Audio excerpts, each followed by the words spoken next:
Good morning students, I am Aman Kumar Singh और आज class 7th का चैप्टर 2 स्टार्ट करने वाले हैं। चैप्टर 2 है न्यूट्रिशन इन एनिमल। एनिमल में न्यूट्रिशन किस तरीके से हो रहा है। फर्स्ट चैप्टर हमने प्रीवियस क्लास में हमने कंप्लीट किया था, जहाँ पर कि न्यूट्रिशन इन प्लांट्स हमने कुछ पोर्शन मतलब पूरा चैप्टर कवर कर दिया था। 2 अलग अलग लेक्चर्स में ये पूरा चैप्टर है। तो न्यूट्रिशन इन प्लांट में कैसे न्यूट्रिशन हो रहा है, अलग अलग जो हमारे पास तरीका था, मोड ऑफ न्यूट्रिशन हमने देखा था। Autotrophic nutrition and heterotrophic nutrition, इनके बारे में डिटेल किया। देन फोटोसिंथेसिस के बारे में हमने पढ़ा है। हेट्रोट्रॉफिक के डिफरेंट जो टाइप्स थे उनको हमने कवर कर लिया। और आज जो न्यूट्रिशन है वो न्यूट्रिशन एनिमल्स में कंप्लीट करना है कि एनिमल में न्यूट्रिशन कैसे हो रहा है। तो जो जिस्ट है वो जिस्ट आप लोगों को short with in few minutes हम कंप्लीट करेंगे। पूरे चैप्टर को बहुत शॉर्ट में चीज़ें लेकर चलेंगे, और जहाँ पर भी क्वेरीज होंगी वो क्वेरीज आप कमेंट में देंगे, तो वहाँ पर उन टॉपिक्स पे मैं डिटेल कुछ चीज़ें एक्सप्लेन करके अगला नेक्स्ट जो वीडियो होगा वो लेकर आऊँगा। तो ये देखिए, न्यूट्रिशन इन एनिमल जो दिया हुआ है, इसमें कौन कौन से टॉपिक्स हम कवर करने वाले हैं। एनिमल न्यूट्रिशन है वे ऑफ फूड इनटेक, मतलब किस तरीके से फूड हम लेते हैं। इनटेक करने का तरीका अलग अलग होता है। अमीबा हो मतलब माइक्रो ऑर्गेनिज्म हो, या जो हायर ऑर्गेनिज्म है, एनिमल्स हैं, उनके जो फूड लेने का तरीका अलग अलग टाइप का होगा। कोई अपने बॉडी के सरफेस से फूड को एब्जॉर्व कर लेता है, जैसे हमने लास्ट डे फंगस के बारे में समझा था कि फंगस सेप्रोट्रॉफ्स हैं। सेप्रोट्रॉफ्स कहने का मतलब है कि वो जो भी फूड होगा वो फूड को डिज़ोल्व करके, मतलब उन पर केमिकल सब्सटेंसेस रिलीज़ करते हैं और वह सॉल्यूबल फॉर्म में आ जाता है, तो सॉल्यूबल फॉर्म को एब्जॉर्व कर लेते हैं। यानी एब्जॉर्वेटिव नेचर से वो फूड का इंटेक करते हैं, मतलब अपने बॉडी सरफेस से वो फूड इंटेक करते हैं। मतलब माउथ पार्ट उनमें प्रेजेंट है नहीं फंगस में, तो उनके बॉडी सरफेस से ही फूड इंटेक किया जाता है। तो जितने भी ऑर्गेनिज्म हैं, उन ऑर्गेनिज्म में फूड को इंटेक किए जाने का अलग अलग तरीका होगा। तो हम जनरली देखते हैं कि एनिमल न्यूट्रिशन की बात कर रहे हैं। इसके अलावा वे ऑफ फूड इनटेक, कैसे भोजन हम लेते हैं या किस तरीके से फूड को हम अपने बॉडी में लेंगे। फिर देन ह्यूमन डाइजेस्टिव ट्रैक्ट, यानी ह्यूमन डाइजेस्टिव ट्रैक्ट हमारे बॉडी में जो डाइजेस्टिव सिस्टम है, उस डाइजेस्टिव सिस्टम का एनालिसिस करेंगे, क्या क्या चीज़ें हैं, किस तरीके से डाइजेशन हो रहा है। And then step in human digestion में कौन कौन से स्टेप्स हैं। एंड देन इंपॉर्टेंट ग्लैंड्स, कौन कौन से ग्लैंड हैं ह्यूमन में जो डाइजेस्टिव सिस्टम है उनमें कौन कौन से ग्लैंड्स इंक्लूड होते हैं। डाइजेशन करने के लिए कौन से ग्लैंड्स इंपॉर्टेंट है उनके बारे में। एंड डाइजेशन इन हर्बीवोर्स जितने भी होंगे उनमें डाइजेशन कैसे हो रहा है। And finally nutrition and digestion in amoeba के बारे में समझेंगे, अमीबा क्या होता है और अमीबा में डाइजेशन कैसे होता है। ये कुछ टॉपिक्स हैं जिनको हम आज कवर करने वाले हैं। ठीक है, तो स्टार्ट करते हैं चैप्टर को। चैप्टर स्टार्ट करने में सबसे फर्स्ट ये आता है कि एनिमल्स न्यूट्रिशन इंक्लूड, यानी एनिमल्स का जो न्यूट्रिशन है वह कौन कौन सी चीज़ें इंक्लूड करता है। न्यूट्रिशनल रिक्वायरमेंट है, मोड ऑफ इनटेक है, यूटिलाइजेशन बाय द बॉडी, यानी बॉडी के थ्रू यूटिलाइजेशन है, किस तरीके से बॉडी में यूटिलाइज किए जाएंगे, फूड को यूटिलाइज किए जाने का वे क्या होगा। ठीक है, देन इसेंशियल न्यूट्रिएंट की बात करते हैं। अगर फूड इंटेक की बात हो रही है कि फूड इंटेक हमें करना है यानी भोजन लेना है, तो भोजन में कौन कौन सी चीज़ें होंगी। टाइप ऑफ फूड हमने देखा था कि फूड जो है 3 अलग अलग टाइप के हैं। सबसे फर्स्ट एनर्जी गिविंग फूड थे, एनर्जी गिविंग फूड जिसमें कि कार्बोहाइड्रेट इंक्लूड हो रहा था, कार्बोहाइड्रेट एंड फैट। इसके अलावा बॉडी बिल्डिंग फूड, तो बॉडी बिल्डिंग फूड में प्रोटीन इंक्लूड हो रहा था। और वहीं जो तीसरा टाइप है प्रोटेक्टिव फूड में विटामिन्स और मिनरल्स इंक्लूड हो रहे थे। तो vitamin, minerals, then carbohydrate, fat and protein, these are the different type of nutrient which present in our food. तो यही चीज़ें हैं कुछ फूड के बारे में, मतलब कौन कौन से इसेंशियल न्यूट्रिएंट हैं। तो essential nutrient are carbohydrate, fat, protein, vitamins and minerals. These are present in different type of food material, यानी जितने भी अलग अलग टाइप के फूड मटेरियल हैं, जैसे एवोकाडो, देन मेलन्स है, पीचेस हैं, एप्रीकॉट है, ब्रोकली है, फिश है, मैंगो है, मीन्स स्वीट पोटैटो, यानी जितने भी हमारे पास अलग अलग टाइप के फूड हैं उन सभी फूड में डिफरेंट टाइप के न्यूट्रिएंट प्रेजेंट होंगे। यानी कहीं कार्बोहाइड्रेट ज़्यादा होगा तो कहीं फैट ज़्यादा होगा, कहीं प्रोटीन, कहीं मतलब which is the richest source, means which food is richest source of different type of nutrient. अलग अलग जो न्यूट्रिएंट है वो अलग अलग टाइप के फूड में हमें मिलेंगे। ठीक है, देन अब डाइजेशन की बात हम करते हैं। डाइजेशन का एक ओवरऑल जो हमारे पास व्यू होगा वह किस तरीके से डाइजेशन होता है, डाइजेशन एक्चुअल में है क्या, डाइजेशन का एक्चुअल में मीन्स क्या है। कॉम्प्लेक्स से सिंपल फॉर्म में कन्वर्जन ही डाइजेशन होता है। कॉम्प्लेक्स का सिंपल फॉर्म में कन्वर्जन ही क्या होता है, डाइजेशन होता है। अब कॉम्प्लेक्स और सिंपल नहीं समझ में आ रहा होगा कि कॉम्प्लेक्स क्या होता है और सिंपल क्या होता है। तो कॉम्प्लेक्स की बात करते हैं तो हम ग्लूकोज देख रहे हैं। ग्लूकोज क्या है? ग्लूकोज आपने सुना भी होगा। ग्लूकोज एक सिंपल मॉलिक्यूल है। ग्लूकोज क्या है? ग्लूकोज सिंपल मॉलिक्यूल है, यानी एक छोटा सा ये मॉलिक्यूल अगर हम देख रहे हैं, एक दाना देख रहे हैं या एक मॉलिक्यूल, एक ड्रॉप देख रहे हैं, तो ये ग्लूकोज हम कह सकते हैं। और बहुत सारे ऐसे ग्लूकोज मिलकर क्या बन जाएगा? बहुत सारे ऐसे ग्लूकोज मिलकर किसका फॉर्मेशन कर देंगे? कार्बोहाइड्रेट का फॉर्मेशन कर देंगे, यानी कार्बोहाइड्रेट, यानी इसको हम क्या कह सकते हैं? कॉम्प्लेक्स कह सकते हैं। तो कॉम्प्लेक्स क्या है? कॉम्प्लेक्स कार्बोहाइड्रेट है और सिंपल क्या है? ग्लूकोज है। कॉम्प्लेक्स क्या हो गया? कार्बोहाइड्रेट हो गया, और सिंपल क्या हो गया? ग्लूकोज हो गया। यानी कॉम्प्लेक्स का कन्वर्जन सिंपल में करना, यानी कॉम्प्लेक्स को ब्रेक करके, कॉम्प्लेक्स को क्या करना है? ब्रेक करना है, यानी तोड़ना है। कॉम्प्लेक्स को तोड़कर सिंपल में कन्वर्ट करने का प्रोसेस ही क्या होता है? डाइजेशन होता है। यानी डाइजेशन हमने सिंपल तरीके से ये कंप्लीट किया कि जो भी कॉम्प्लेक्स फॉर्म है फूड के, उस कॉम्प्लेक्स फॉर्म को सिंपल फॉर्म में कन्वर्ट करने के लिए उसको तोड़ना जरूरी है। तोड़ने के लिए क्या रिक्वायर्ड होंगे? केमिकल सब्सटेंस रिक्वायर्ड होंगे, केमिकल सब्सटेंस। एंड इस केमिकल सब्सटेंस में क्या आता है? एंजाइम्स आते हैं, यानी enzymes is the chemical substance which breaks down the complex form of food into simpler form. यानी कॉम्प्लेक्स फॉर्म से सिंपलर फॉर्म में कन्वर्ट करने के लिए ये एंजाइम्स वर्क करते हैं। तो एंजाइम्स काम क्या करते हैं? जो भी कॉम्प्लेक्स फॉर्म होगा उस कॉम्प्लेक्स फॉर्म को सिंपल फॉर्म में तोड़ने का काम करेंगे। तो इस तरीके से हमने ये डाइजेशन का प्रोसेस समझा कि डाइजेशन किस तरीके से हो रहा है। सिंपल और कॉम्प्लेक्स वाला आपने कॉन्सेप्ट समझ लिया। डाइजेशन सिंपल फॉर्म में मतलब डाइजेशन क्या होता है, इसको आपने क्लियर कर लिया कि डाइजेशन एक्चुअल में है क्या।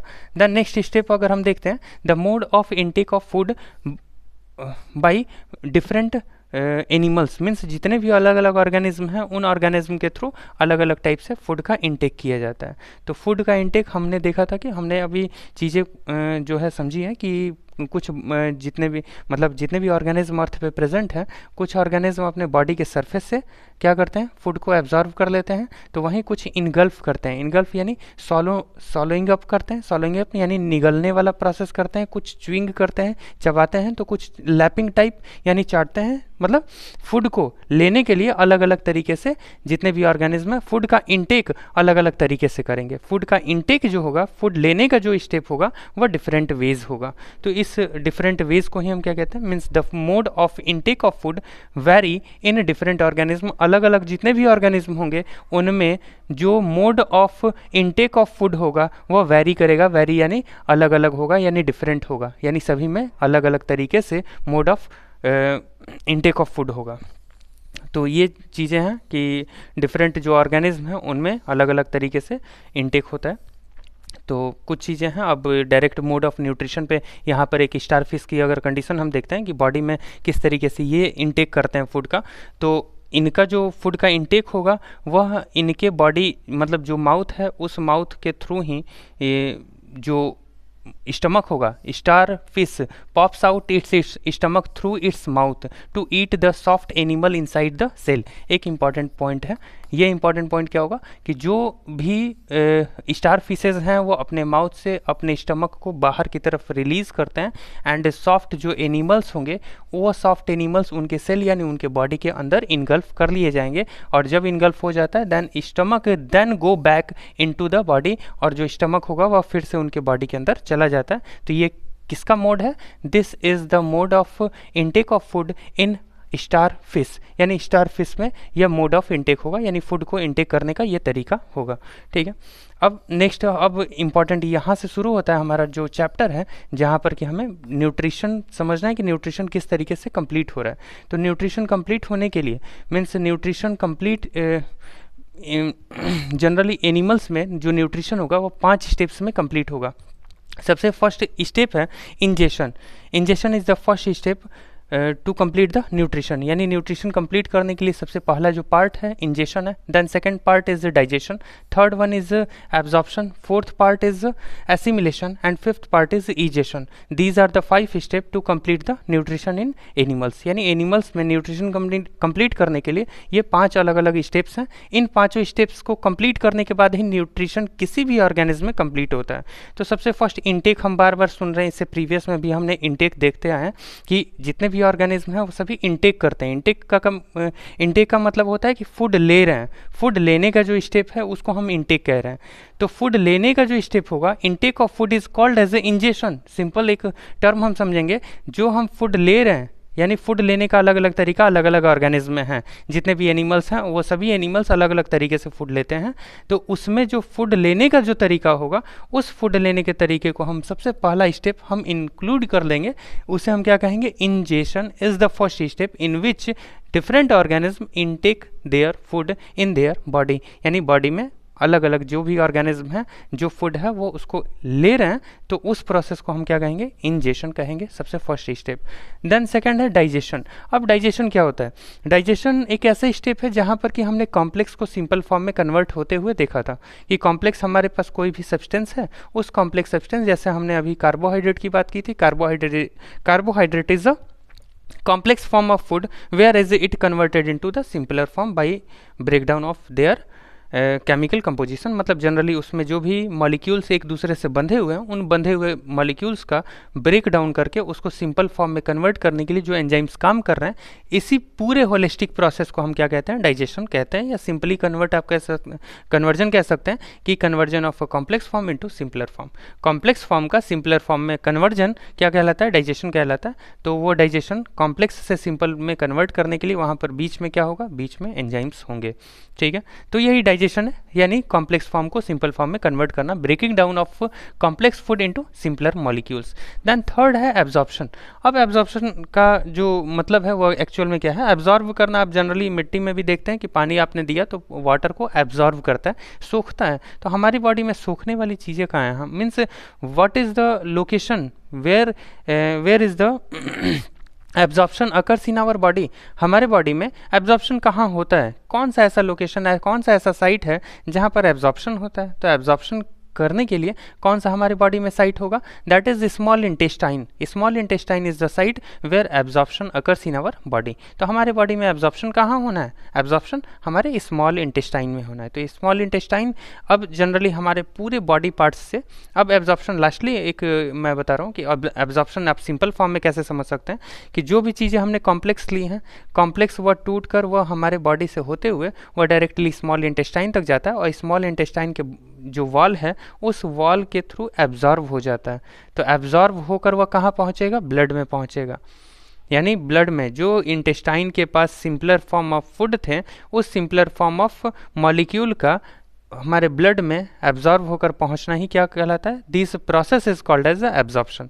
Absorption is the process in which all the different type of simpler molecule reaches into our blood through small intestine. यानी स्मॉल इंटेस्टाइन के थ्रू जितने भी सिंपलर फॉर्म ऑफ मॉलिक्यूल थे वह हमारे ब्लड में पहुंच जाते हैं। इसी को हम क्या कहते हैं, एब्जॉर्प्शन कहते हैं। तो एब्जॉर्प्शन एक सिंपल प्रोसेस था। यहाँ पर भी देख लीजिए क्या चीज़ें हैं, taking of digested food particles into the blood, वही चीज़ें हमने चीज़ों को एक्सप्लेन किया, इलेबोरेट कर लिया। देन एसिमिलेशन क्या है, एसिमिलेशन का मतलब होता है कि जितना मतलब जो चीज़ें हमारे ब्लड में पहुँच चुकी हैं वह ब्लड से होते हुए हमारे बॉडी के सेल के अंदर पहुंच जाता है, यानी सेल के अंदर जो साइटोप्लाज्म है उस साइटोप्लाज्म में मिक्सअप हो जाता है। तो एक सेल होगा, मतलब हमारे बॉडी जो पूरी बनी हुई है, हमारी बॉडी पूरी बनी हुई है वो किससे बनी हुई है, सेल से बनी हुई है। तो ब्लड में जब चीज़ें पहुंच जा रही हैं, यानी जो सिंपलर फॉर्म ऑफ फूड था, सिंपलर फॉर्म ऑफ मॉलिक्यूल जो कि कॉम्प्लेक्स फूड से सिंपलर फॉर्म ऑफ मॉलिक्यूल बने थे, वह जब ब्लड में पहुंचा तो ब्लड से होते हुए हमारे वह सेल्स तक जाएंगे। सेल्स के अंदर जो साइटोप्लाज्म है उस साइटोप्लाज्म में मिक्सअप हो जाना, यानी सेल के अंदर जाना। साइटोप्लाज्म अभी उतना आप डिटेल में नहीं समझ रहे होंगे, बट अगर साइटोप्लाज्म अगर आपको पता है तो जनरली जो भी फूड हमने लिया उस फूड का साइटोप्लाज्म में मिक्स होना ही या पूरी तरीके से मिल जाना, वहाँ पर हम डिस्टिंग्विश ना कर पाएँ कि साइटोप्लाज्म है कि फूड मॉलिक्यूल है। तो इस टाइप का जो प्रोसेस होगा इसे हम क्या कहते हैं, एसिमिलेशन कहते हैं। Means utilisation of these molecules by our cells, utilisation of these simpler molecule by our cell is called as assimilation. यानी एसिमिलेशन हम ऐसा स्टेप कहेंगे जहाँ पर कि जितने भी सिंपलर मॉलिक्यूल थे, these simpler molecule reaches into our cell, यानी सेल के अंदर ये सभी चीज़ें जो भी हमने फूड लिया है वह फूड जब सेल के अंदर पहुँच जाता है तो इसी को हम क्या कहते हैं, एसिमिलेशन कहते हैं। And final last step is ईजेशन। ईजेशन का मतलब क्या होता है, जो भी वेस्ट, अब जितने भी हम फूड ले रहे हैं all the food is not get utilise in our body. जो भी हम खाना खा रहे हैं, क्या जितना खाना खाते हैं वो सब यूज़ हो जाता है? ऐसा नहीं है। जितना हम खाना खाते हैं वह सब यूज़ नहीं होता है। उसमें कुछ चीज़ें हैं जो अनडाइजेस्टेबल रहेंगी। अनडाइजेस्टेबल का मतलब कुछ चीज़ें डाइजेस्ट नहीं होंगी। नॉट डाइजेस्ट होने का मतलब क्या है? कुछ चीज़ें सिंपल फॉर्म में कन्वर्ट नहीं होंगी। जो भी सिंपल में कन्वर्ट हो गया देन वो हमारे बॉडी के थ्रू एब्जॉर्व हो जाएगा। बट जो चीज़ें सिंपल फॉर्म में कन्वर्ट नहीं हो पाएंगी वह क्या होगा? वह हमारे लार्ज इंटेस्टाइन से बाहर की तरफ रिलीज कर दिया जाएगा। Means undigested waste, undigested food product which are included into the waste means as a हम waste उसको consider कर सकते हैं जो undigestible part है। undigestible part in our food is eliminated by our body as a waste। that type of elimination is called as egestion. यानी egestion हम किसको कहते हैं? कि हमारा फूड जो सिंपल फॉर्म में हो गया वो तो हमारे बॉडी के थ्रू एब्जॉर्व हो गया, बट जो सिंपल फॉर्म में नहीं हुआ, जो कॉम्प्लेक्स फॉर्म में रह गया है, वो अनडाइजेस्टेबल वेस्ट है। उस अनडाइजेस्टेबल वेस्ट को बॉडी से बाहर रिमूव करने का जो प्रोसेस होगा उसे ईजेशन कहते हैं। यानी 5 स्टेप आप याद रखेंगे। 5 स्टेप कौन कौन सा है फिर से एक बार मैं काउंट करा रहा हूँ। Ingestion is the first step of nutrition, then second one is the digestion, ingestion, digestion, then third one is absorption, third step is absorption, fourth step is assimilation, and fifth step is egestion। ingestion is the first, intake लेने का जो process है वो पहला step है, और निकालने का जो प्रोसेस है वो 5वां स्टेप है। निकालने वाला 5वां और लेने वाला पहला। जब हम लेते हैं वो इंजेक्शन हो गया, जो निकालते हैं वो इजेक्शन हो गया। वेस्ट जो रिलीज कर रहे हैं बॉडी से जो वेस्ट रिलीज कर रहे हैं उसको हम क्या कहते हैं? सॉलिड वेस्ट कह सकते हैं। सॉलिड वेस्ट जो हम बाहर की तरफ रिलीज करते हैं, इजेस्ट करते हैं, उसे हम क्या कहेंगे? इजेशन कहेंगे। तो ये 5 स्टेप है, बीच में 3 स्टेप्स आ रहे थे। इंजेक्शन और इजेक्शन तो पहला और 5वां हो गया। बीच में कौन सा है? Digestion, absorption, assimilation. Digestion, absorption and assimilation, this is the 3 step which present in middle.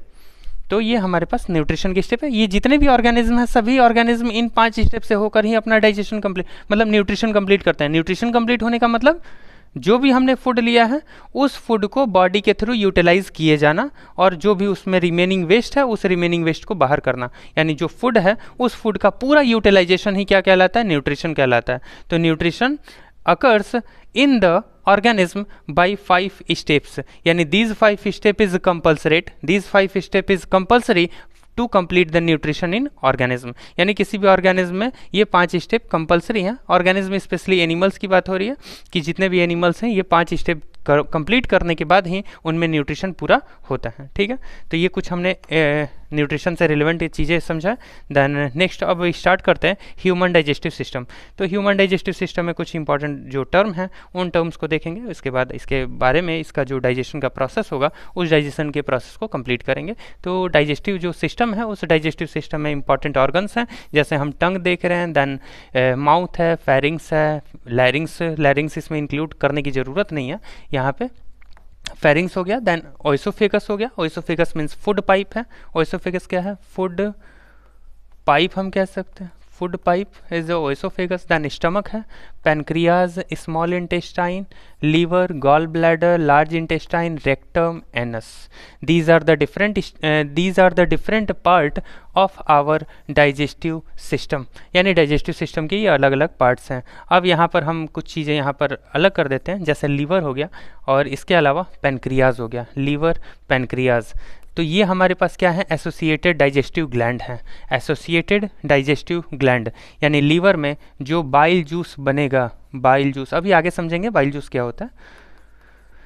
जो बाइल जूस कहाँ बन रहा है? लीवर में बन रहा है। ये बाइल जूस यहाँ स्टोर होता है इस हरे वाले पार्ट में। हरा वाला पार्ट क्या है? Gall bladder.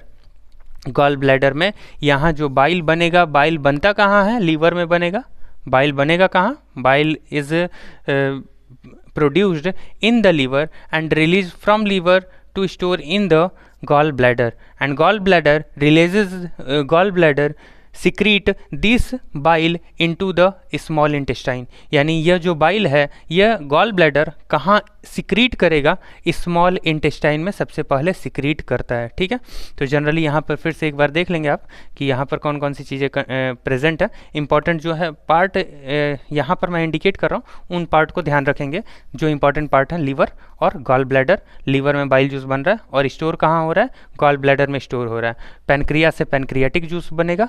Pancreas is a gland, pancreas क्या हो गया, एक ग्लैंड हो गया। किस टाइप का ग्लैंड है, यहाँ एक मात्र हमारे बॉडी का ऐसा ग्लैंड जहाँ से हार्मोन भी रिलीज होता है और दूसरा हार्मोन और एंजाइम दोनों रिलीज होते हैं, हार्मोन और एंजाइम दोनों रिलीज होते हैं। इस वजह से इसको कैसा ग्लैंड कहते हैं, हेट्रोक्राइन ग्लैंड कहते हैं। It is called as a heterocrine gland. Heterocrine means two different type of work is done by the pancreas. Pancreas enzyme भी रिलीज कर रहा है, इसके अलावा हार्मोन्स को भी रिलीज करने का काम करता है। तो यहाँ पर हमें केवल एंजाइम्स का काम समझना है कि एंजाइम्स कौन कौन से हैं, यानी पैनक्रियाटिक जूस कौन कौन से हैं जिसके थ्रू कौन सा डाइजेशन होता है।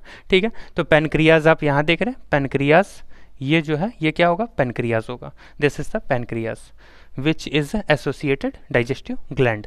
ठीक है, तो ये चीज़ें ह्यूमन डाइजेस्टिव सिस्टम के अलग अलग ऑर्गन्स हो गए। अब यहाँ पे हम स्टार्ट करते हैं कि कौन कौन से पार्ट्स हैं और यहाँ पर डिफरेंट टाइप के ग्लैंड्स हम देखेंगे कि डिफरेंट ग्लैंड्स कौन से हैं।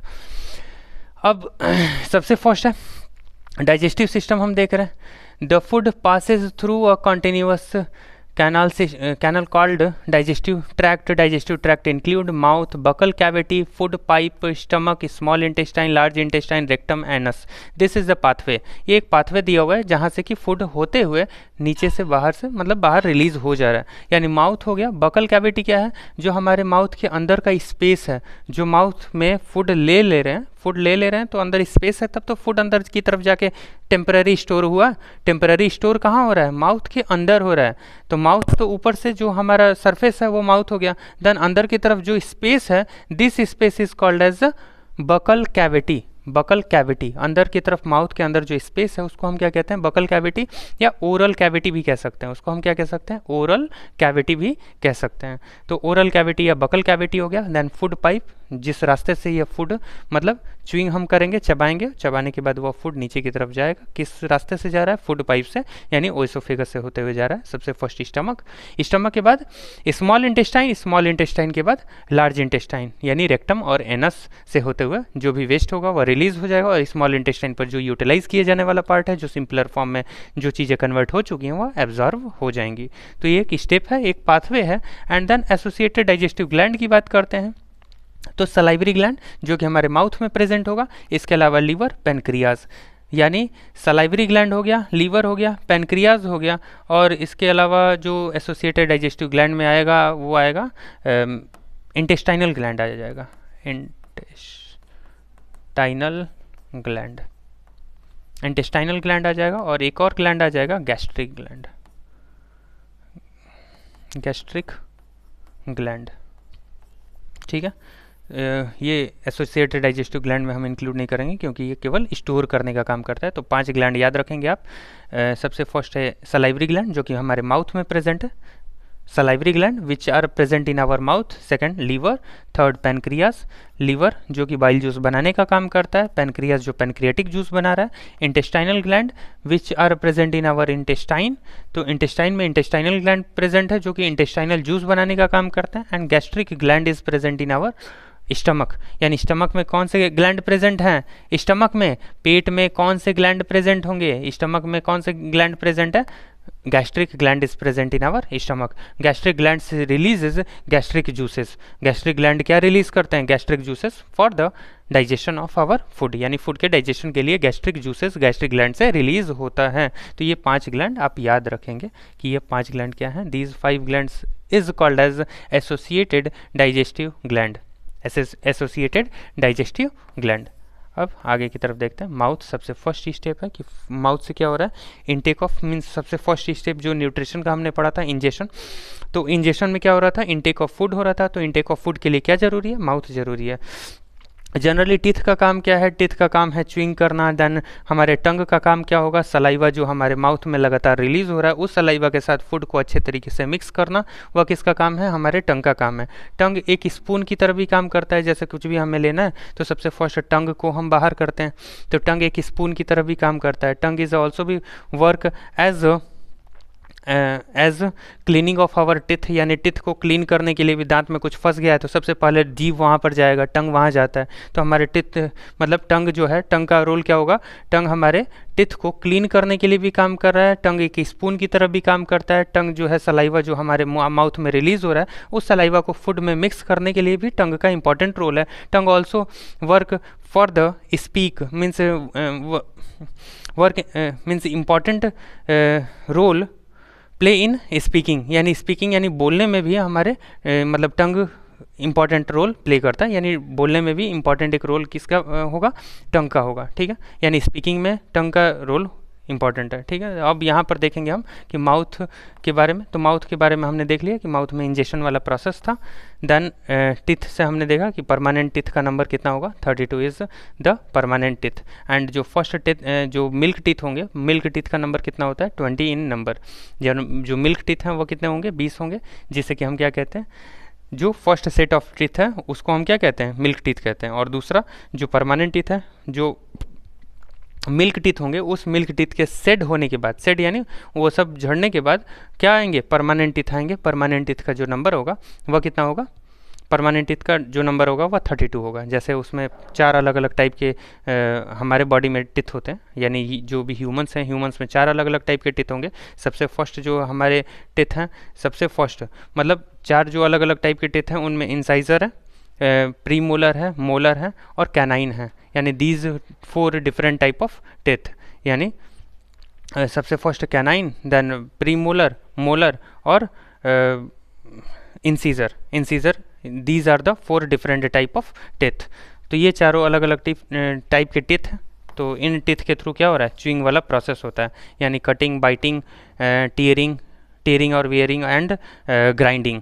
These are the different function of different type of teeth.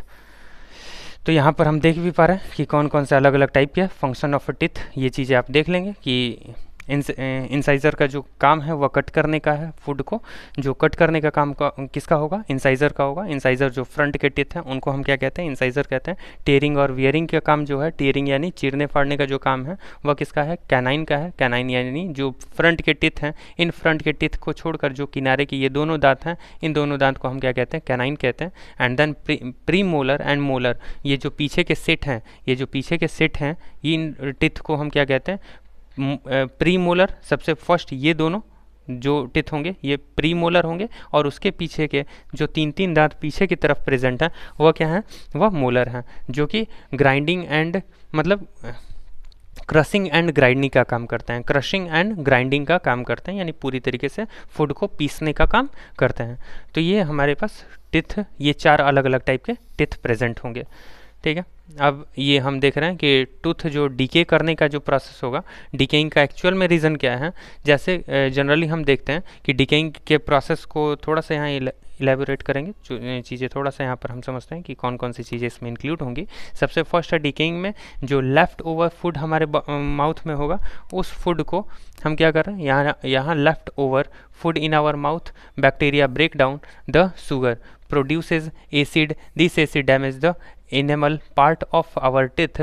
Tooth decay start. यानी जनरली जो एसिड है, एसिड क्या करता है? एसिड हमारे टिथ का जो इनेमल पार्ट है, enamel is the hardest part of our body. Enamel जो वाइट वाला जो पार्ट दिख रहा है, यह जो वाइट वाला पार्ट दिख रहा है, this white part is called as enamel part. Enamel part जो कि हमारे बॉडी का सबसे हार्ड पार्ट होगा, हमारे बॉडी का सबसे जो हार्डेस्ट पार्ट होगा वह हमारा इनेमल होगा, यानी हमारे टिथ का वाइट पार्ट होगा। तो वाइट पार्ट जनरली फूड जो ट्रैप हो चुका है, फूड हमारे दांतों में जो फंस चुका है, उस फंसे हुए फूड में वो जब डिकेइंग हो जाता है, डिकेइंग यानी सड़ जाता है, तो उसमें बैक्टीरिया माइक्रो ऑर्गेनिज्म होंगे। वो माइक्रो ऑर्गेनिज्म क्या करेंगे, these micro organism releases acid, यानी वो एसिड रिलीज करते हैं, जिसकी वजह से जो इनेमल पार्ट होगा वह इनेमल पार्ट टूटना शुरू हो जाएगा, क्योंकि कैल्शियम और फास्फोरस का बना होता है, तो वहाँ पर वो टूटना शुरू हो जाएगा। और टूटने के बाद धीरे धीरे वो हमारे मसल्स तक पहुँच जाता है, यानी जो इनेमल पार्ट है उसी इनेमल पार्ट के नीचे की तरफ ये क्या होगा, ये मसल्स होगा। नीचे की तरफ जब मसल्स हमारे डैमेज होना शुरू होते हैं, इसी चीज़ को मतलब कैविटी, कैविटी क्या है, अंदर की तरफ खाली जगह, स्पेस है, जो स्पेस पूरी तरीके से अंदर बन जा रहा है, उसी स्पेस को हम क्या कहते हैं, कैविटी कहते हैं। और कैविटी कब बनेगा, when our enamel part is completely damaged, यानी इनेमल पार्ट जब हमारा डैमेज होता है तभी अंदर की तरफ कैविटी बनता है, और उसकी वजह से मसल्स भी डैमेज होना शुरू हो जाते हैं, जो इनेमल पार्ट के जस्ट नीचे की तरफ प्रेजेंट है। ये इनेमल पार्ट है, इनेमल पार्ट के जस्ट नीचे की तरफ ये मसल्स प्रेजेंट है, गम्स हैं, गम्स यानी मसूड़े हैं। तो यहाँ पर भी जब क्या होगा, यहाँ पर भी जब डिकेइंग वाला प्रोसेस शुरू हो जाएगा, देन हमारा टूथ डीके वाला हम कॉन्सेप्ट कह सकते हैं या कैविटी कह सकते हैं कि हमारे टूथ में कैविटीज़ हो चुकी हैं, यानी कैविटी स्पेशली जो इनेमल पार्ट है उसके डैमेज होने को ही हम कह रहे हैं। ठीक है, तो ये कुछ इंपॉर्टेंट स्टेजेस थे कैविटी का। देन टंग का हमने देखा है कि टंग जो है, टंग का एक्चुअल में मस्कुलर ऑर्गन है, और इस पर पैपिले प्रेजेंट होते हैं। पैपिले क्या हैं, इस पे छोटे छोटे मतलब इस टाइप का ब्रश बॉर्डर लाइक स्ट्रक्चर हम कहते हैं। इस ब्रश बॉर्डर लाइक स्ट्रक्चर को, इस टाइप के ब्रश बॉर्डर लाइक स्ट्रक्चर ये पूरे कहाँ प्रेजेंट होते हैं, these are present on in our tongue, यानी इस टंग में पूरा ये ब्रश बॉर्डर लाइक स्ट्रक्चर, इसी टाइप के ब्रश बॉर्डर लाइक स्ट्रक्चर से ये पूरा टंग बना हुआ है। ये देख रहे हैं कि छोटे छोटे पोर टाइप के ये दिख रहे हैं, तो इसी टाइप का स्ट्रक्चर है। यानी यहाँ पर इस सरफेस पे जो भी स्वीटनेस होगा, 4 अलग अलग टाइप के बर्ड्स हैं, वह बर्ड्स टेस्ट बर्ड कहते हैं, इनको हम क्या कहते हैं, taste bird. This taste bird is present on our tongue, यानी हमारे टंग पर क्या प्रेजेंट होंगे, ये टेस्ट बर्ड्स प्रेजेंट होंगे। और टेस्ट बर्ड्स जो हैं वह किस फॉर्म में है, पैपिले के फॉर्म में है, जहाँ जिसकी वजह से हमें स्वीटनेस, सॉरनेस यानी खट्टा हो, मीठा हो, इसके अलावा तीखा हो यानी बीटरनेस हो, मतलब बीटरनेस हो, या सॉल्टी हो यानी नमकीन हो, किसी भी टाइप के अलग अलग जो टेस्ट हैं उन टेस्ट का हमें कैसे पता चलता है, इन टेस्ट बर्ड्स से पता चलता है, टेस्ट बर्ड से। ठीक है, जो टेस्ट बर्ड हैं वह किस चीज़ में हेल्प करते हैं, these taste bird help in the taste of the food, यानी फूड का टेस्ट किस टाइप का है वह हमें किससे पता चलेगा, ये टेस्ट बर्ड से हमें पता चलेगा। ठीक है, तो इस तरीके से हमने ये टंग में देखा है कि टेस्ट बर्ड्स होते हैं, और इसके अलावा भी हमने टंग का अलग अलग फंक्शन देखा है कि डिफरेंट जो फंक्शन होंगे वह किस तरीके के हैं। अब कुछ ये टेस्ट बर्ड कहाँ कहाँ कौन से प्रेजेंट है उनको यहाँ देख लेते हैं कि कहाँ कहाँ कौन सा टेस्ट बर्ड प्रेजेंट होगा। तो जनरली यहाँ पर हम देख सकते हैं कि सबसे फर्स्ट जो फ्रंट पार्ट है, ये फ्रंट पार्ट, ये आगे का जो हिस्सा होगा, वह आगे का जो टिप है, वह टिप किस चीज़ को, यहाँ जो ये टिप पार्ट है यह स्वीट को इंडिकेट करता है। वहीं जो स्वीट है वह फ्रंट है, तो यह पीछे का जो हिस्सा होगा वह बीटर यानी कड़वे के लिए इंडिकेशन होगा। यानी जो कड़वा होगा, यानी कड़वा या तीखा हम कह सकते हैं, तीखा हमें कहाँ फील ज़्यादा होता है, ये बैक पार्ट ऑफ द या पोस्टीरियर, ये एंटीरियर पार्ट है तो ये पोस्टीरियर पार्ट होगा। तो posterior part of tongue feel the taste of bitter, यानी बीटर का जो टेस्ट हमें फील होगा वह कहाँ फील होगा, यह पोस्टीरियर पार्ट पे होगा। वहीं एंटीरियर पार्ट पे किसका फील होगा, स्वीट टेस्ट का हमें स्वीट टेस्ट फील होगा। उसके अलावा जो राइट और लेफ्ट साइड हैं वो सॉल्टी रीजन के लिए है, और सॉर यानी जो खट्टा होगा ये हमारे लैटरल साइड है। जो टंग का जो लैटरल साइड होगा उस लैटरल साइड पे खट्टा जो हमें स्वाद है वह खट्टा स्वाद कहाँ ज़्यादा फील होता है, वह हमारे लैटरल साइड, लैटरल साइड यानी दोनों साइड पे, टंग के दोनों कॉर्नर्स की तरफ हमें क्या फील होता है, हमें सॉरनेस फील होगा। तो सॉरनेस मीन्स जो टेस्ट बर्ड है वह किस चीज़ में हेल्प करते हैं, टेस्ट को हेल्प में, मतलब टेस्ट किस टाइप का होगा उसको रिकॉग्नाइज करने में, उसको पहचानने में हेल्प करेंगे। इसके अलावा एवरेज पर्सन हैज़ 10,000 टेस्ट बर्ड इन देयर टंग, यानी जनरली जो टेस्ट बर्ड का नंबर है वह 10,000 तक है किसी भी एक एडल्ट पर्सन में। जो एक नॉर्मल पर्सन है उसमें टेस्ट बर्ड का जो नंबर होगा वह कितना होगा, 10,000 होगा। इसके अलावा कोई भी अगर हम किसी भी टाइप के बेवरेजेस लेते हैं, मतलब बहुत ज़्यादा अगर स्ट्रॉन्ग एसिडिक चीज़ें लेते हैं या इसके अलावा बहुत हॉट कुछ लेते हैं, जैसे जीभ जलने वाला एक कॉन्सेप्ट आपने समझा होगा कि कुछ भी अगर हॉट आप ले रहे हैं तो हॉट लेने में कहते हैं कि आपका टंग जो है जल गया है, यानी जीभ जल गया है। तो जीभ जलने का एक्चुअल में मतलब क्या है, जो पैपिले है, पैपिले यानी जो ब्रश बॉर्डर की तरह जो अभी स्ट्रक्चर मैंने बताया था, वो स्ट्रक्चर जो है पूरा डैमेज होना, जिसकी वजह से अब वो टेस्ट बर्ड्स यानी जो पैपिले हैं वो पैपिले क्या करेंगे, फंक्शन करना बंद कर देते हैं। और यही हम कहते हैं कि जीभ जलने के बाद टेस्ट हमें नहीं मिलता है, यानी स्वाद हमें पता नहीं चलता है। तो क्यों स्वाद नहीं पता चल रहा है, क्योंकि आपने डैमेज कर दिया है जो पैपिले थे, उन पैपिले को आपने डैमेज कर दिया है हॉट सब्सटेंसेस से, यानी गर्म चीज़ों से।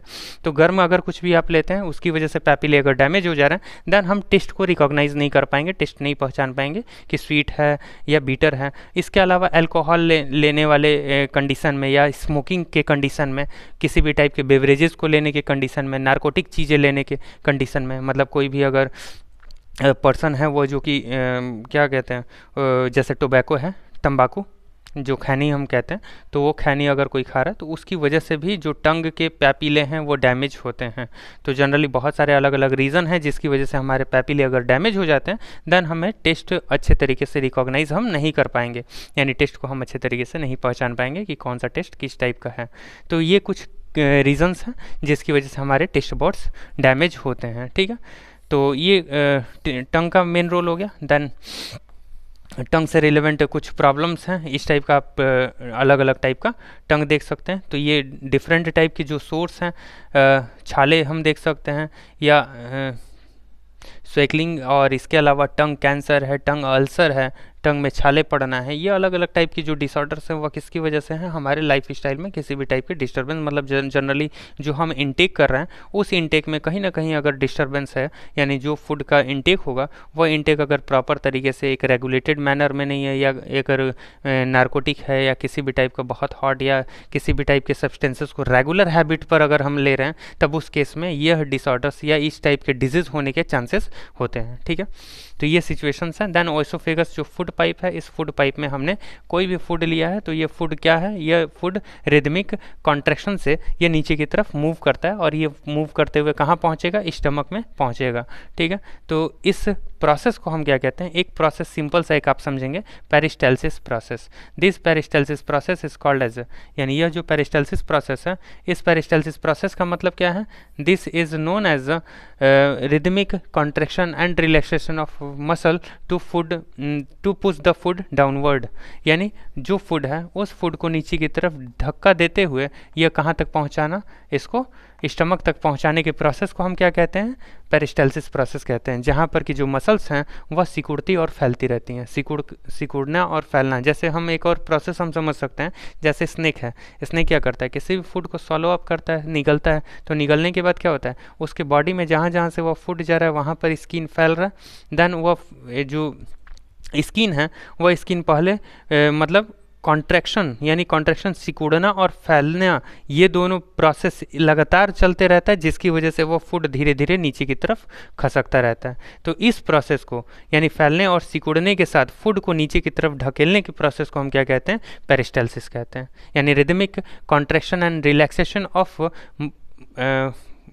Rhythmic contraction and relaxation of muscles to push the food downward, यानी फूड को नीचे की तरफ धक्का देने के लिए लगातार जो मसल्स हैं उन मसल्स का कॉन्ट्रैक्शन और रिलैक्सेशन, जिसकी वजह से वो फूड नीचे की तरफ धक्का देते हुए बढ़ता है, इसको हम क्या कहते हैं, पेरिस्टाल्सिस, क्रमाकुंचन कहते हैं। क्या कहते हैं, क्रमाकुंचन, यानी पेरिस्टाल्सिस कहते हैं। ठीक है, तो ये एक प्रोसेस हो गया पेरिस्टाल्सिस।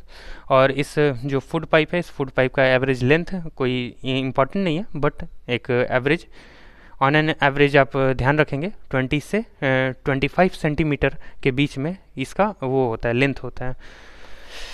देन नेक्स्ट है स्टमक। जब स्टमक में हम आ जा रहे हैं तो स्टमक में हम देखेंगे कि डिफरेंट टाइप के अलग अलग पार्ट हैं। अब ये जो स्टमक होगा, स्टमक में सबसे फर्स्ट अगर डाइजेशन स्टार्ट करने की बात करते हैं तो स्टार्ट कहाँ से हो जा रहा है, digestion starts from our mouth, यानी माउथ से ही डाइजेशन स्टार्ट हो जाता है। यानी जो सलाइवरी ग्लैंड है, salivary gland releases the saliva, salivary gland releases the saliva from our mouth, यानी माउथ से जो सलाइवा रिलीज हो रहा है उस सलाइवा के थ्रू क्या होगा, फूड का ब्रेकडाउन शुरू हो जाता है।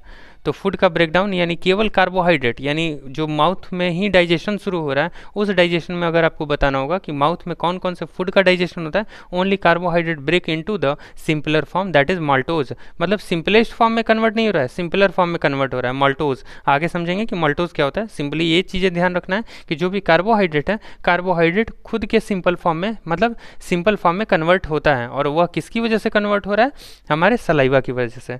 जो सलाइवा कहाँ से रिलीज हुआ है, सलाइवरी ग्लैंड से। Salivary gland releases the saliva in our mouth, and this salivary gland which releases saliva, these saliva contains the two different type of enzyme, that is salivary amylase, which is also be called as the ptyalin, and second one is lysozyme.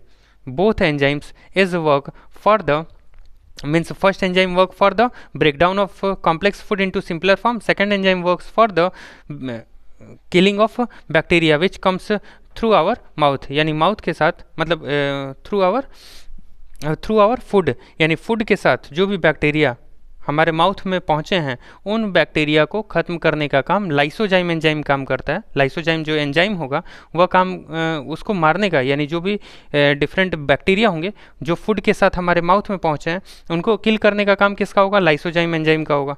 Lysozyme enzyme which present in our saliva, saliva में जो present है। अभी मैं note भी कर दे रहा हूँ, यहाँ से चीज़ें कुछ आपको समझ में आ जाएंगी।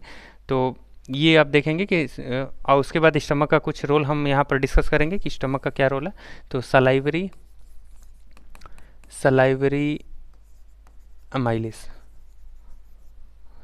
अमाइलेज और दूसरा lysozyme both are present in our saliva, and saliva releases from salivary gland, and salivary gland is present in our mouth, यानी सलाइवरी ग्लैंड कहाँ प्रेजेंट होगा, माउथ में, एंड ये क्या रिलीज करेंगे, सलाइवा, एंड सलाइवा में क्या प्रेजेंट होगा, salivary amylase and lysozyme, and this salivary amylase breaks the starch into maltose। अब स्टार्च और माल्टोज आप लोगों के लिए नया हो गया। स्टार्च STARCH है, स्टार्च है। तो स्टार्च क्या हो गया, कार्बोहाइड्रेट का फॉर्म हो गया, कार्बोहाइड्रेट का क्या हो गया, फॉर्म हो गया। एंड माल्टोज क्या है, माल्टोज ग्लूकोज प्लस ग्लूकोज से मिलकर बना होता है, यानी two molecule of glucose which are combined together are called as maltose, यानी दो ग्लूकोज को जो कंबाइंड फॉर्म में है उसी को हम क्या कहते हैं, माल्टोज कहते हैं। तो ये जो है ब्रेकडाउन जो प्रोसेस है किस चीज़ का, स्टार्च का, यानी कार्बोहाइड्रेट का ब्रेकडाउन माल्टोज के फॉर्म में किसकी वजह से होता है, सलाइवरी अमाइलेज की वजह से होता है। फिर दूसरा हम काम देखेंगे कि लाइसोजाइम का काम क्या है, kills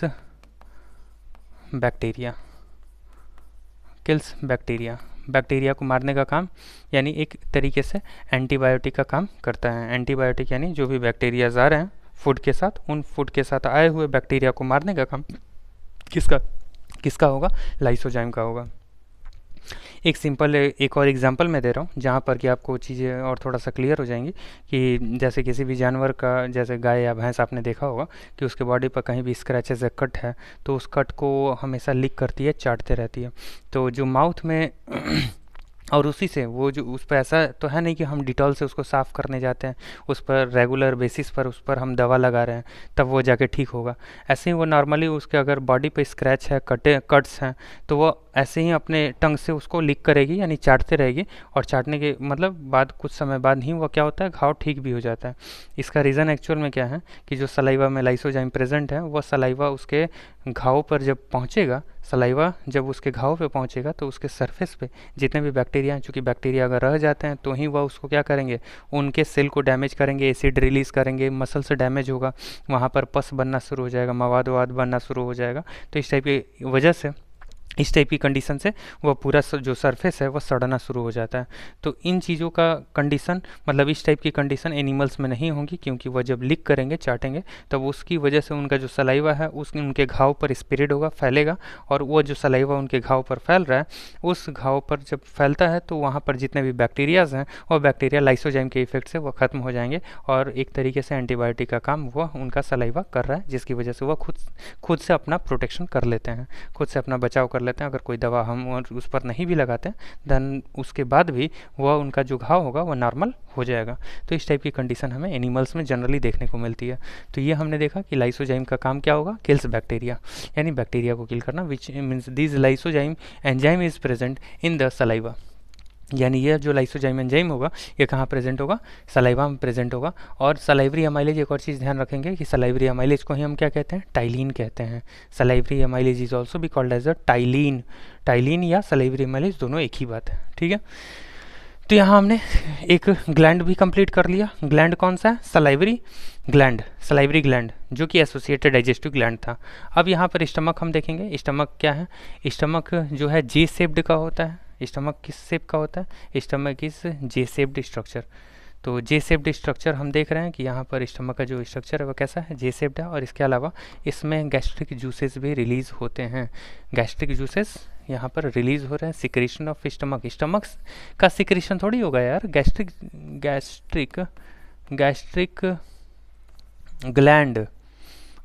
gland which present in the wall of the stomach. Stomach के वॉल पर गैस्ट्रिक ग्लैंड्स प्रेजेंट है, and this gastric glands releases gastric juices. These gastric glands releases gastric juices, and these gastric juices contains HCl. HCl contain करता है, इसके अलावा pepsin contain करता है, pepsin, फिर रेनिन कंटेन करता है, यानी HCl है, पेप्सिन है, रेनिन है। These different type of chemical substances which are release in the gastric juices. तो गैस्ट्रिक जूसेस में अलग अलग टाइप के जो भी हमारे पास एंजाइम्स हैं उन एंजाइम्स को रिलीज करने का काम किया जाता है। तो HCl क्या करता है, HCl हाइड्रोक्लोरिक एसिड। HCl क्या है, हाइड्रोक्लोरिक एसिड है। तो हाइड्रोक्लोरिक एसिड क्या काम करेगा, it stop the action of salivary amylase which are comes through our food. यानी फूड में जो सलाइवरी अमाइलेज मिक्स था, सलाइवरी अमाइलेज, सलाइवा जब मिक्स हो रहा है तो सलाइवरी अमाइलेज भी मिक्स हुआ, तो उस सलाइवरी अमाइलेज का काम अब रोकने का काम किसका होगा, HCl का होगा। HCl अब क्या करेगा कि अब जितना माउथ में काम करना था तुमने कर लिया, अब ये फूड जो है अंदर की तरफ जाएगा, तो सलाइवरी अमाइलेज का काम रोक दिया गया है कि अब सलाइवरी अमाइलेज को काम नहीं करना है।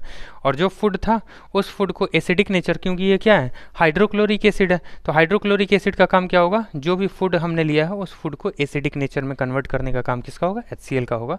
इसके अलावा जो पेप्सिन है, pepsin convert the protein into peptide, यानी प्रोटीन को तोड़ने का काम किसका होगा, प्रोटीन को सिंपलर फॉर्म में कन्वर्ट करने का काम किसका होगा, पेप्सिन का होगा। इसके अलावा जो रेनिन है, rennin break down the casein protein which present in our milk, यानी मिल्क में जो केसिन प्रोटीन होता है उस केसिन प्रोटीन को तोड़ने का काम किसका होगा, रेनिन का होगा। Rennin is the enzyme which convert the casein protein into paracaseinate, यानी जनरली वो पैराकेसिनेट में कन्वर्ट करने का काम, या इस सिंपलर फॉर्म हम कह सकते हैं कि सिंपलर फॉर्म में कन्वर्ट करने का काम। मिल्क में अगर प्रोटीन आपसे पूछा जाता है कि which protein is present in our milk, that is casein, यानी केसिन की वजह से ही जो मिल्क का कलर है वह कैसा होगा, वाइट होगा, यानी वाइट कलर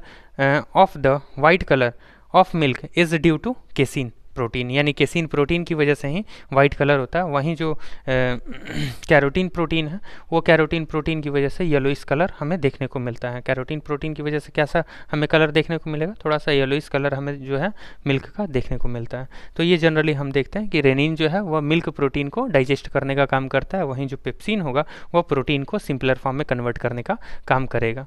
और वहीं HCl का काम क्या है, HCl पहला तो काम ये करता है कि जो फूड है, जो फूड हमारे माउथ से नीचे की तरफ हमारे स्टमक में पहुंच रहा है, उस स्टमक में पहुंचने वाले फूड को एसिडिक मीडियम में कन्वर्ट करने का काम करेगा। इसके अलावा जो सलाइवरी अमाइलेज जो हमारे फूड में मिला हुआ था, उस सलाइवरी अमाइलेज के एक्शन को रोक देगा। और थर्ड फंक्शन है कि जो भी फूड के साथ आए हुए बैक्टीरिया हैं या जो भी हार्ड पार्टिकल्स हैं, उन हार्ड पार्टिकल्स को ब्रेक करने का काम किसका होगा? इस HCl का होगा। यानी जनरली हम देखते हैं कि जितने भी कंकड़ पत्थर, अगर कभी आप ऐसा ध्यान दिए होंगे कि चावल या दाल खा रहे हैं तो चावल या दाल जो भी हम ले रहे हैं उसमें कंकड़ कभी हमारे दांतों की तरफ आ जाता है, तो क्या हम फूड को बाहर कर देते हैं? कभी कभी होता है कि हम कंकड़ या पत्थर को बाहर निकाल देते हैं, कभी कभी हम सॉलो अप कर जाते हैं, निगल जाते हैं।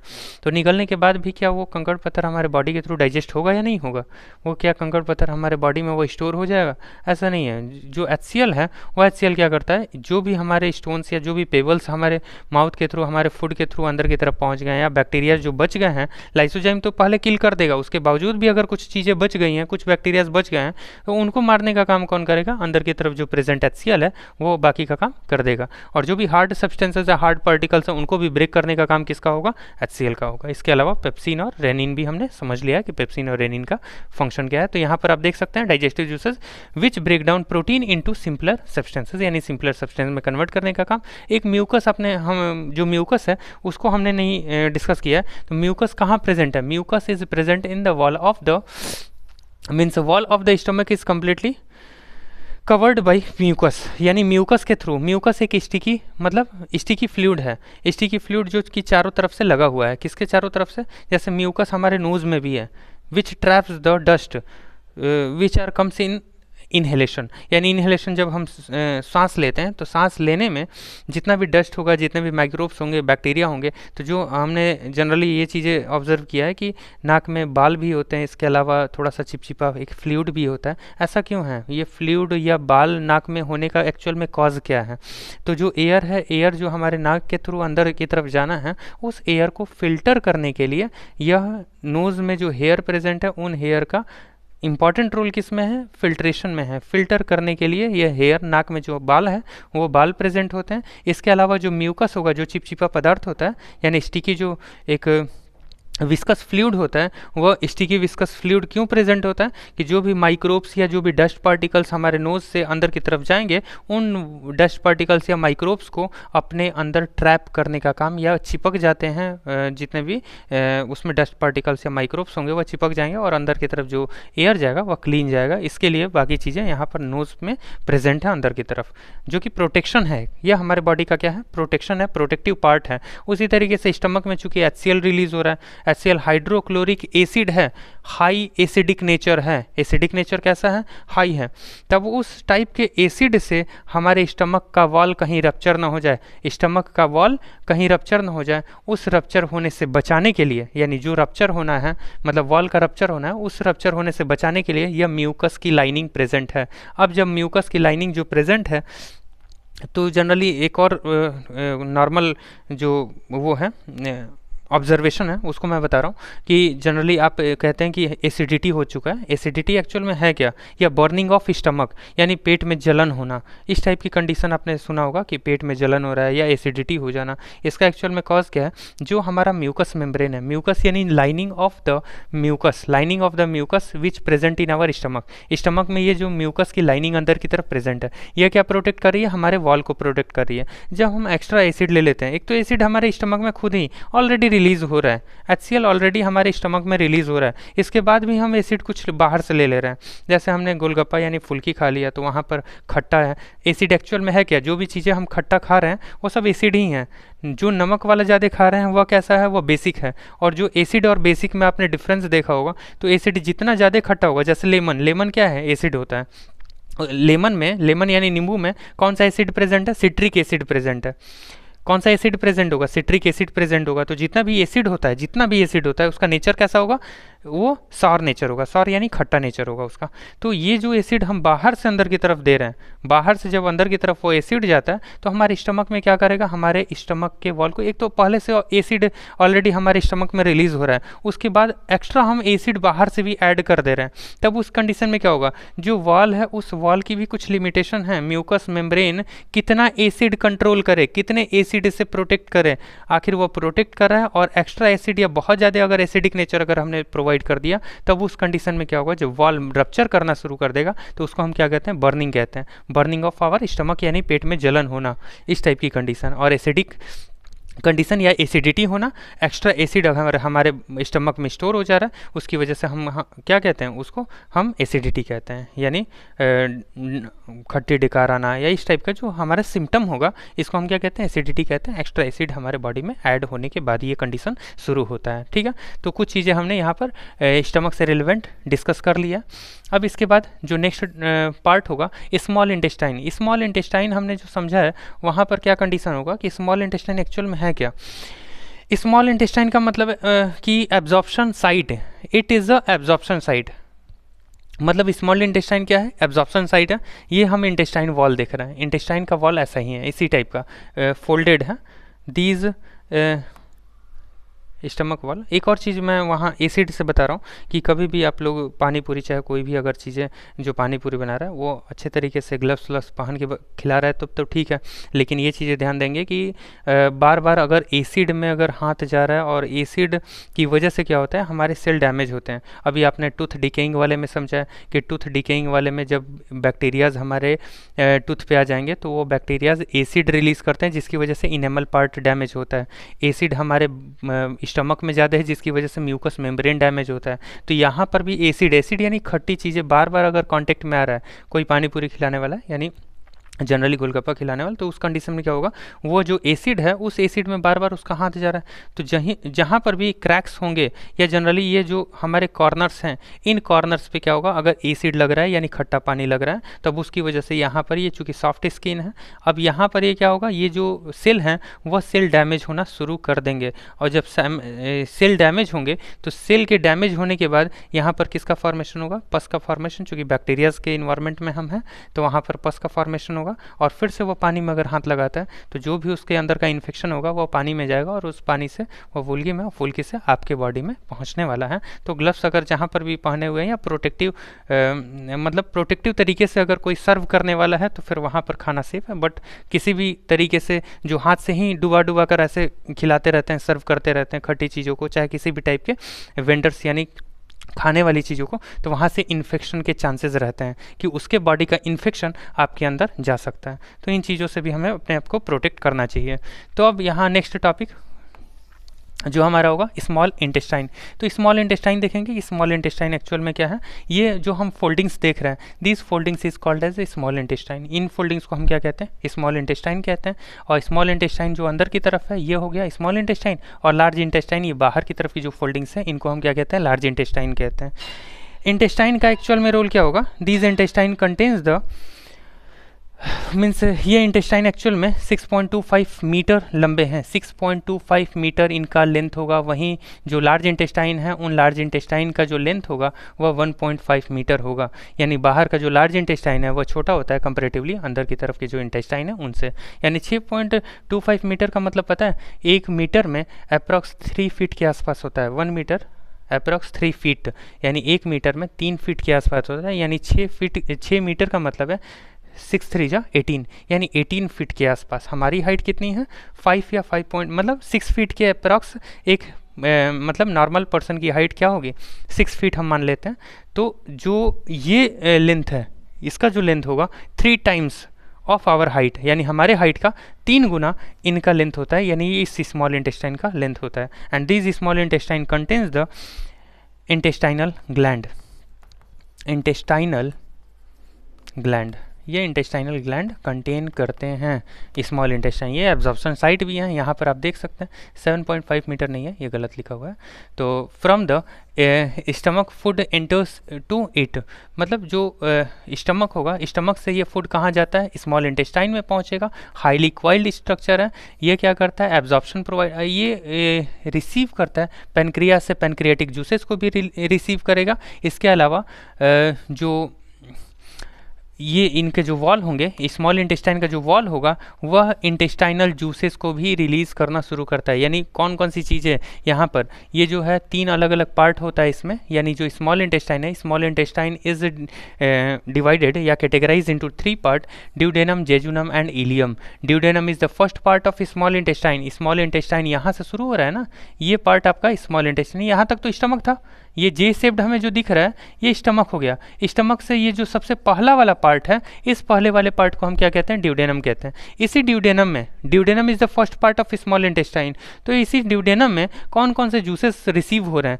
सबसे फर्स्ट जो स्टमक में फूड HCl में मिला, उसके अलावा पेप्सिन रेनिन ने अपना काम कर लिया। यह जो फूड था वह फूड कहाँ पहुँच रहा है, वह फूड कहाँ पहुँच रहा है, ड्यूडेनम में पहुँच रहा है। उसी ड्यूडेनम में क्या क्या रिसीव होना है, गॉल ब्लैडर से। गॉल ब्लैडर में क्या स्टोर हुआ था, बाइल जूस। गॉल ब्लैडर में क्या स्टोर हुआ है, बाइल जूस। वह बाइल जूस कहाँ पहुँच रहा है, ड्यूडेनम में। इसके अलावा इंटेस्टाइनल जूस कहाँ पहुँच रहा है, ड्यूडेनम में। इसके अलावा जो पेनक्रियाटिक जूस है, वो पेनक्रियाटिक जूस कहाँ पहुँच रहा है, ड्यूडेनम में। यानी बहुत सारे मल्टीपल जो एंजाइम्स हैं, उन मल्टीपल एंजाइम्स का एक्शन सबसे पहले वाले पार्ट स्मॉल इंटेस्टाइन में ही होना है, क्योंकि वहीं पर अब फाइनल सभी चीज़ों, जितने भी हमारे पास फूड थे, उन सभी फूड का सिंपलर फॉर्म में कन्वर्जन करके वह सभी चीज़ें कहाँ पहुँच जाना है, वह सभी चीज़ें हमारे स्टमक, मतलब वह सभी चीज़ें हमारे स्मॉल इंटेस्टाइन से ही अब एब्जॉर्ब होनी है। तो वहीं पर कई सारे अलग अलग टाइप के जूसेस वहाँ पर कलेक्ट होंगे, और कलेक्ट होने के बाद फाइनली फूड को सिंपल फॉर्म में कन्वर्ट कर देंगे। और सिंपलेस्ट फॉर्म में जब कन्वर्ट हो जाएगा, देन हमारे स्मॉल इंटेस्टाइन के थ्रू वह फूड एब्जॉर्ब हो जाएगा। जब वो चीज़ें सिंपल फॉर्म में कन्वर्ट हो जाती हैं, तो सिंपलेस्ट फॉर्म में कुछ डिस्कस कर दे रहा हूँ। तो सिंपलेस्ट फॉर्म जैसे जनरली कार्बोहाइड्रेट का जो सिंपलेस्ट फॉर्म होता है, that is glucose. Glucose is the simplest form of carbohydrate, whereas amino acid is the simplest form of protein. Amino acid is the simplest form of protein. And next, fat का अगर simplest form अगर हम देखते हैं, तो fatty acid and glycerol. Fatty acid and glycerol is the simplest form of fat. इस तरीके से अलग अलग जितने भी पार्ट थे फूड के, जो कि हमने फूड में लिया था, उन फूड के जो डिफरेंट पार्ट हैं, इन डिफरेंट पार्ट का कन्वर्जन किस में, सिंपलेस्ट फॉर्म में हो जाना, इसी को हम क्या कहते हैं, यही एक्चुअल में डाइजेशन था। यानी फाइनली यहाँ पर डाइजेशन कंप्लीट होता है। तो डाइजेशन यहाँ पर हमारा कंप्लीट हो जाएगा, जहाँ पर कि स्मॉल इंटेस्टाइन में जितना भी कॉम्प्लेक्स फूड था, उस कॉम्प्लेक्स फूड का सिंपलर फॉर्म में कन्वर्जन, और कन्वर्ट जहाँ हो चुका, देन ये हमारे स्मॉल इंटेस्टाइन के थ्रू एब्जॉर्व हो जाएगा। एब्जॉर्प्शन जो प्रोसेस हमने समझा है, एब्जॉर्प्शन के बाद हमारे सेल के अंदर वो अगर यूटिलाइज हो जाता है, देन एसिमिलेशन, और जो वेस्ट प्रोडक्ट था, वेस्ट प्रोडक्ट को हमने बाहर कर दिया, that is egestion. Then nutrition is also भी कंप्लीटेड इन एनिमल्स। यानी एनिमल्स में न्यूट्रिशन, यानी हमारे बॉडी में या एनिमल्स में जो न्यूट्रिशन है, इस तरीके से कंप्लीट होता है। ठीक है, तो इस सेशन में जहाँ पर भी आपको चीज़ें समझ में नहीं आएंगी, उन चीज़ों को आप कमेंट में दे देंगे कि उन चीज़ों को फिर से एक्सप्लेन करने के लिए। ठीक है, अब इसके बाद जो बाकी जो पार्ट होगा, उसको हम नेक्स्ट क्लास में डिस्कस करेंगे। Okay, thank you.